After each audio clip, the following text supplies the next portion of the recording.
ಪಂಚತಂತ್ರದ ಮೊದಲನೆಯ ಭಾಗವಾದ ಮಿತ್ರಭೇದದಲ್ಲಿ ಧರ್ಮಬುದ್ಧಿ ಮತ್ತು ಪಾಪಬುದ್ಧಿಯ ಕಥೆಯ ನಂತರ ಬರುವ ಬಹಳ ಮುಖ್ಯವಾದ ಮತ್ತು ಆಸಕ್ತಿದಾಯಕವಾದ ನಾಲ್ಕನೆಯ ಕತೆ ಕೊಕ್ಕರೆ ಮತ್ತು ಎಡಿ, the crane and the crab. ಈ ಕಥೆಯು ಕೇವಲ ಒಂದು ಪ್ರಾಣಿ ಪಕ್ಷಿಯ ಕಥೆಯಲ್ಲ, ಬದಲಿಗೆ ನಯವಂಚಕರು ತಮ್ಮ ಸ್ವಾರ್ಥಕ್ಕಾಗಿ ಹೇಗೆ ಮೃದುವಾಗಿ ವರ್ತಿಸುತ್ತಾರೆ ಮತ್ತು ಸಮಯ ಬಂದಾಗ ನಾವು ಹೇಗೆ ಬುದ್ಧಿವಂತಿಕೆಯಿಂದ ಅವರನ್ನು ಎದುರಿಸಬೇಕು ಎಂಬುದನ್ನು ಕಲಿಸುತ್ತದೆ. 4.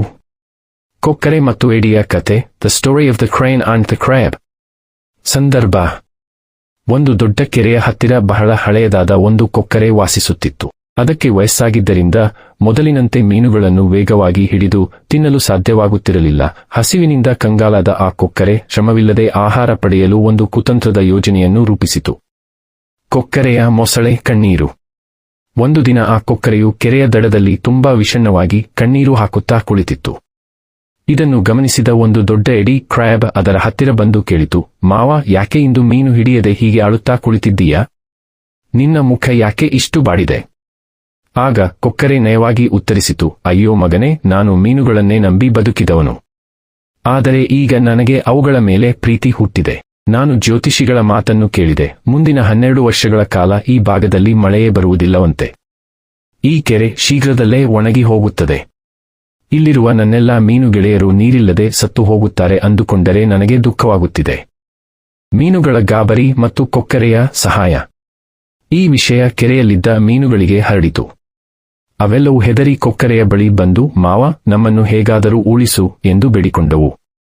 ಕೊಕ್ಕರೆ ಹೇಳಿತು, ನೋಡಿ, ಇಲ್ಲಿಂದ ಸ್ವಲ್ಪ ದೂರದಲ್ಲಿ ಎಂದಿಗೂ ಒಣಗದ ಕಮಲಗಳಿಂದ ತುಂಬಿದ ಒಂದು ದೊಡ್ಡ ಸರೋವರವಿದೆ.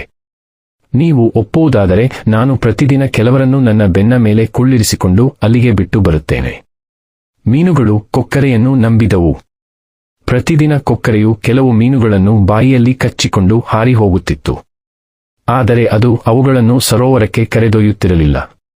ಬದಲಿಗೆ ಹತ್ತಿರದ ಒಂದು ಬೆಟ್ಟದ ಬಂಡೆಯ ಮೇಲೆ ಕುಳಿತು ಅವುಗಳನ್ನು ತಿಂದು ಹಾಕುತ್ತಿತ್ತು. ಬಂಡೆಯ ಮೇಲೆ ಮೀನುಗಳ ಮೂಳೆಗಳ ರಾಶಿಯೇ ಬಿದ್ದಿತ್ತು. ಏಡಿಯ ಸರದಿ ಮತ್ತು ಸತ್ಯದ ದರ್ಶನ. ಹೀಗೆ ಕೆಲವು ದಿನಗಳು ಕಳೆದವು. ಒಂದು ದಿನ ಎಡಿಯು ಕೊಕ್ಕರೆಗೆ ಹೇಳಿತು, ಮಾವ, ಮೀನುಗಳನ್ನೆಲ್ಲ ಸಾಗಿಸಿದ್ದಾಯಿತು, ಇಂದು ನನ್ನನ್ನು ಆ ಹೊಸ ಸರೋವರಕ್ಕೆ ಕರೆದುಕೊಂಡು ಹೋಗು. ಕೊಕ್ಕರೆ ಯೋಚಿಸಿತು, ದಿನಾ ಮೀನು ತಿಂದು ಸಾಕಾಗಿದೆ, ಇಂದು ಏಡಿಯ ಮಾಂಸ ರುಚಿ ನೋಡೋಣ ಎಂದು ಒಪ್ಪಿಕೊಂಡಿತು. ಕೊಕ್ಕರೆಯು ಏಡಿಯನ್ನು ತನ್ನ ಬೆನ್ನ ಮೇಲೆ ಕುಳ್ಳಿರಿಸಿಕೊಂಡು ಆಕಾಶಕ್ಕೆ ಹಾರಿತು. ದೂರ ಹೋದಂತೆ ಏಡಿಗೆ ಕೆಳಗಡೆ ಯಾವುದೇ ಸರೋವರ ಕಾಣಿಸಲಿಲ್ಲ, ಬದಲಿಗೆ ಮೀನುಗಳ ಮೂಳೆಗಳ ರಾಶಿ ಬಿದ್ದಿದ್ದ ಬಂಡೆ ಕಾಣಿಸಿತು. ಏಡಿಗೆ ಕೂಡಲೇ ಕೊಕ್ಕರೆಯ ಸಂಚು ಅರ್ಥವಾಯಿತು. ಅದು ಹೆದರದೆ ಉಪಾಯ ಹೂಡಿತು. ದುಷ್ಟನ ಅಂತ್ಯ. ಏಡಿಯು ತನ್ನ ಹರಿತವಾದ ಕೊಡದಂತಹ ಕಾಲುಗಳಿಂದ ಫೆನ್ಸರ್ಸ್ ಕೊಕ್ಕರೆಯ ಉದ್ದವಾದ ಕುತ್ತಿಗೆಯನ್ನು ಬಲವಾಗಿ ಹಿಡಿದುಕೊಂಡಿತು. ಮೋಸಗಾರ ಕೊಕ್ಕರೆಯೇ, ನನ್ನ ಗೆಳೆಯರನ್ನು ಕೊಂದ ನಿನಗೆ ತಕ್ಕ ಶಾಸ್ತಿ ಮಾಡಲೇಬೇಕು ಎನ್ನುತ್ತಾ ಕುತ್ತಿಗೆಯನ್ನು ಜೋರಾಗಿ ಒತ್ತಿತು. ಉಸಿರುಗಟ್ಟಿದ ಕೊಕ್ಕರೆಯು ಪ್ರಾಣ ಬಿಟ್ಟು ನೆಲಕ್ಕೆ ಉರುಳಿತು. ಏಡಿಯು ಮೆಲ್ಲನೆ ಕೆರೆಗೆ ಮರಳಿ ಬಂದು ಉಳಿದ ಮೀನುಗಳಿಗೆ ಕೊಕ್ಕರೆಯ ಮೋಸದ ಬಗ್ಗೆ ವಿವರಿಸಿತು. ಈ ಕಥೆಯ ನೀತಿ, ವೆಮೊರಲ್: ಅತಿಯಾದ ಆಸೆಯು ವಿನಾಶಕ್ಕೆ ದಾರಿ. ಶತ್ರುವು ಎಷ್ಟೇ ನಯವಾಗಿ ಮಾತನಾಡಿದರೂ ಅವನ ಹಿಂದಿನ ಉದ್ದೇಶವನ್ನು ಅರಿಯದೆ ನಂಬಬಾರದು.